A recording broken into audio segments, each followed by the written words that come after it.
Hello, this is Bob Gray Sr. Welcome to Ministry Moments. Lord willing, every Friday, 4 o'clock Eastern Time, we'll come to you with some thoughts. And it's not a sermon, it's not a long, elongated appeal. Uh, this is an opportunity for me to kind of give to you as I travel, and people, young preachers and old preachers and laymen alike, ask me questions. And I'm in my 52nd year of ministry as of the taping of this particular Ministry Moments. And so, for some reason, the last few weeks, I've been asked a lot about church finances. Today, I want to talk to you about church finances, if I may, and hopefully I'll be able to help you. Now, let me say, after 3 decades of pastoring in Longview, Texas, we saw a church go from a weekly offering low of $2,250 to over $60,000 a week after 3 decades. We gave $9.3 million to missions and started 1,710 churches around the world. So what I'm going to give to you, I just want you to know it worked. I want you to know if we'll stick by the Bible pattern, the Bible template, that it will work. Now, it doesn't happen overnight. The great churches of the 60s, 70s, 80s, 90s, and I think ours was about the last of the great churches that fundamental. Everybody's scurrying now, the emerging church, and everybody's running to California to find out how to do it with lights. You got to have lights, and you got to have a worship team. But anyway, the old time ways still work. No need to reinvent the wheel. I'm getting off the target here, aren't I?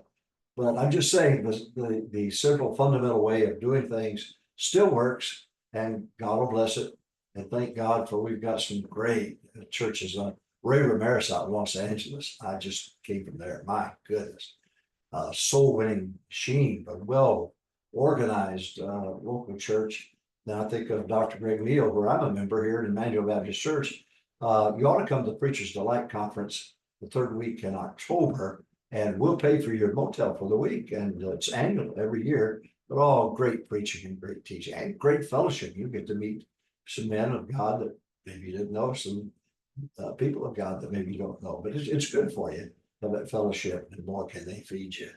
And then I think of Alan Donnelly, and I shouldn't start calling names, but in Oklahoma City, Bethany, Oklahoma, out just outside Oklahoma City. Wow, what a tremendous, and his old past comes third week in March. I preach that every year. So I just want you to know, don't throw the towel in, because it's not over. And there's always a lull period before a great move of God's way. It has been in history. It repeats itself over and over again. So don't be discouraged by it. They're a great band, Christopher Lard up in New England, Michael Stoddard in East Hartford. So many men I could point out that just great men of God doing great works. And you ought to, before you die, put it on your bucket list, go by and visit them. So we're talking about church finances today. Seems like there's been a lot of questions about it. So let me talk to you about church finances today. Number one, God's plan is with tithes and offerings. God's plan is still with tithes and offerings. A car wash, Arkansas wash, or a garage sale or whatever. If you want to do it for some special need that you have, right, that you can complain about it. But the main thing ought to be God giving with God's tithes and offerings. Now, number two, we give the tithe to pay a debt. We owe a debt. You're breathing God's air. You're eating God's food. You're living in His planet, and so you ought to tithe. Bible makes it clear that even the unsaved ought to do that. The scribes and Pharisees, this ye ought to have done. So if you're unsaved, pay your rent. And number three, we give the offering to express our love. So we pay the tithe. We owe a debt. God's been so good to us, and we're such a bunch of babies and so carnal, not right with God. Don't look at me that way. You're not right with God. You won't be until you awaken His likeness. Talk about church finances now. All right. Number one, God's plan is tithes and offerings. Number two, we give the tithe and to pay a debt. Number three, we give an offering to express our love. Number four, You need to talk church finances now. You need to schedule an annual stewardship month. We did every January is when we had our stewardship month. Number 5, you need to write Sunday school lessons on time, talent, and treasure. Time, talent, and treasure. So number 1, God's plan is tithes and offerings for his church. Number 2, we give the tithe to pay a debt. You owe a debt. Teach your members that. Teach your visitors that come in. They need to pay a debt. Number 3, we give the offering to express our love. Number 4, schedule an annual stewardship month. We did it in January every year in Texas. Of course, we did it in Texas. It's got to be right, you know. You can tell a Texan, can't tell him much. Anyway, number 5, write Sunday school lessons on time, talent, and treasure. Number 6, teach the same lesson throughout every department.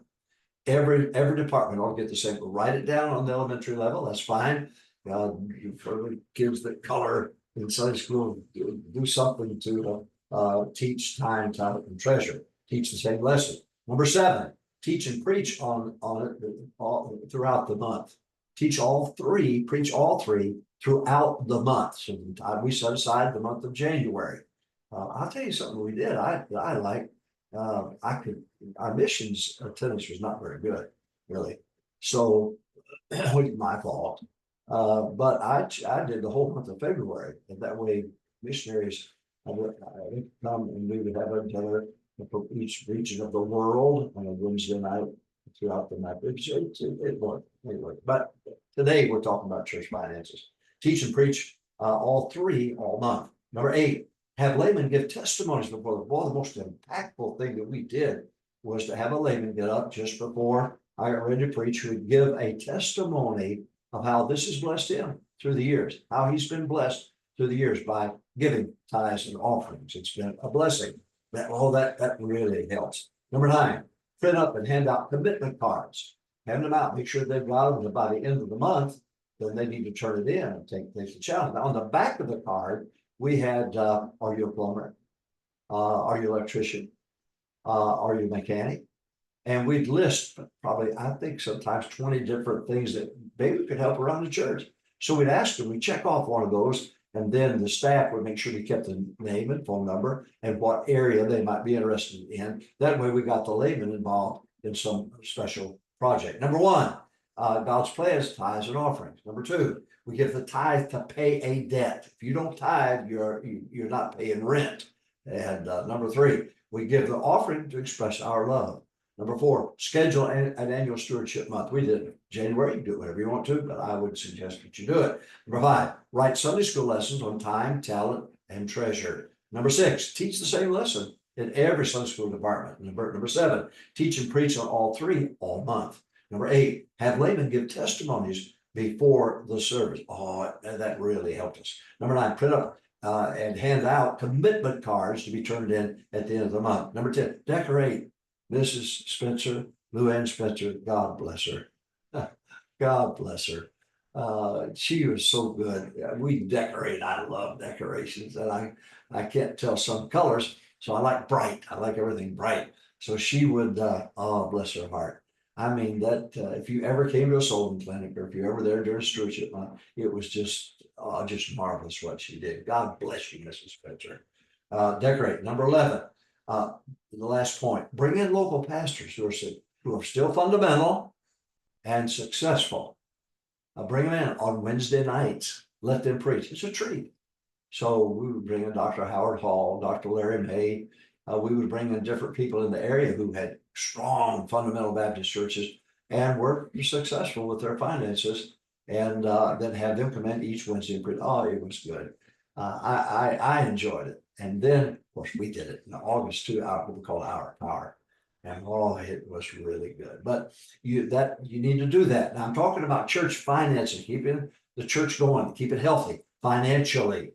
Number 1, God's plans, tithes, and offerings. So don't shy away from it. Preach it, teach it, push it. Number 2, we give the tithe to pay a debt. We're breathing His air, living on God's planet. Number 3, we give an offering to express our love. Number 4, schedule an annual stewardship month. Number 5, write Sunday school lessons, time, talent, and treasure. And number 6, teach them in all of the Sunday school departments. Number 7, teach and preach on all 3, time, talent, and treasure throughout the month. Number 8, have laymen give testimonies before the service. Oh, it works so well.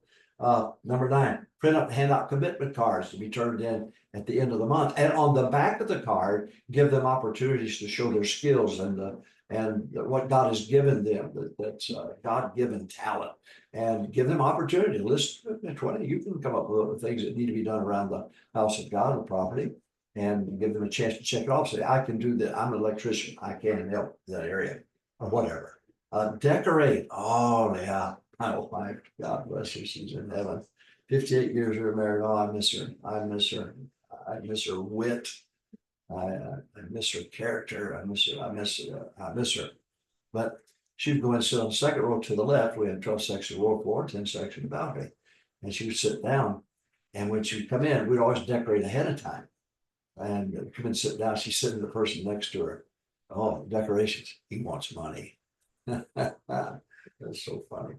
But decorate, bring in local pastors who are still fundamental, and but financially have good credit, good rating, and they're soul winners. Be sure they're fundamental. Don't bring in somebody that's an emerging church and an untucked shirt, and just don't do that.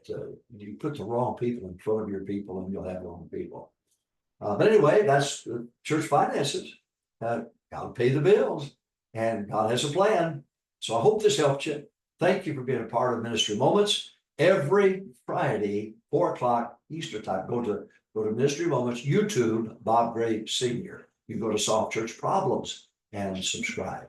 So please subscribe and tell your friends about it. And I think it'll be help. That's not always geared towards pastors. So you can, there'll be things that you can, and this will help you really. So anyway, Ministry Moments, join us every Friday at 4 o'clock Eastern time. Ministry Moments YouTube, Bob Gray Sr. God bless you. Now, soul winning tomorrow. You make sure that you're out there winning souls, getting people saved. I've had a great 2 weeks soul winning, just a great 2 weeks. God bless. He bless that soul winning. But anyway, get with it. Have a great weekend.